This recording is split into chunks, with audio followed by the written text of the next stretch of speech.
இப்போத்த பெண் குழந்தைகள் எல்லாமே நல்லா படிக்குதுங்க, நல்லா பேசுதுங்க, நல்லா வண்டி ஓட்டுதுங்க, நல்லா வெளியில் எல்லாமே. ஆனால் லட்சுமி ராமகிருஷ்ணன் சொல்லுவதெல்லாம் உண்மை நிகழ்ச்சி நடத்தும் போதுந்தே ஒரே ஒரு உண்மை மட்டும் சொல்லிக்கிட்டே இருப்பாங்க. நீங்கள் செல்லில் உங்களை படம் பிடிச்சி நீங்கள் இன்னொரு செல்லுக்கு அனுப்புனீங்க அப்படின்னா அது ஒரு இடத்துல நடுவில் ஒரு இடத்துல பதிவாகும்.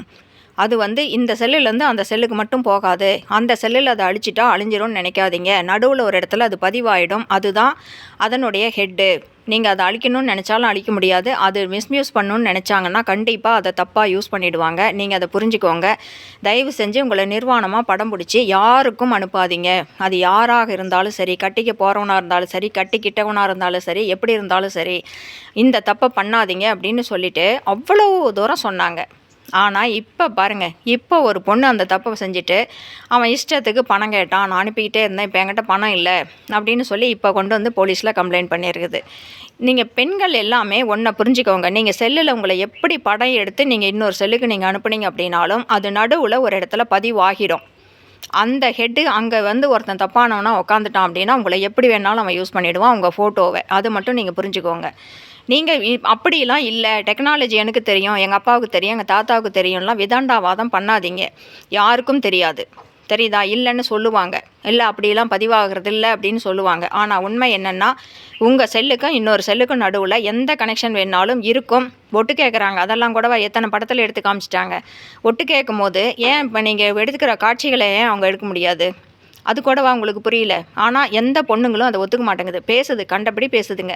அப்படிலாம் இல்லவே இல்லை. இந்த செல்லுலேருந்து அந்த செல்லுக்கு போயிடுச்சுன்னா அந்த செல்லில் அழிச்சிட்டா ஆளினால் அழிஞ்சிடும் அப்படின்னு சொல்லி. அப்படிலாம் அழியவே அழியாது. தயவு செஞ்சு இந்த தப்பை நீங்கள் பண்ணிடாதீங்க. உங்களை நிர்வாணமாவோ அரைக்குறை ட்ரெஸ்ஸாடையோ எந்த காரணத்தை கொண்டும் படம் பிடிக்காதீங்க. உங்களை நீங்களே படம் பிடிச்சி பாத்ரூமில் படம் பிடிச்சேன், பெட்ரூமில் படம் பிடிச்சேன்னு தயவு செஞ்சு படம் பிடிச்சி எந்த செல்லுக்கும் அனுப்பாதீங்க. உங்களை நீங்களே படம் பிடிச்சி உங்கள் செல்லுலேயும் வைக்காதீங்க.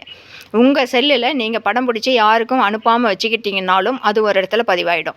இது எல்லாமே கம்ப்யூட்டர் யுகம். எங்கேயோ நடக்கிறத எங்கேயோ பார்க்குறோம். உங்கள் செல்லு என்ன நீங்களே கண்டுபிடிச்சி வச்சுக்கிட்டிங்களா என்ன? கண்ணாடி மட்டும்தான்.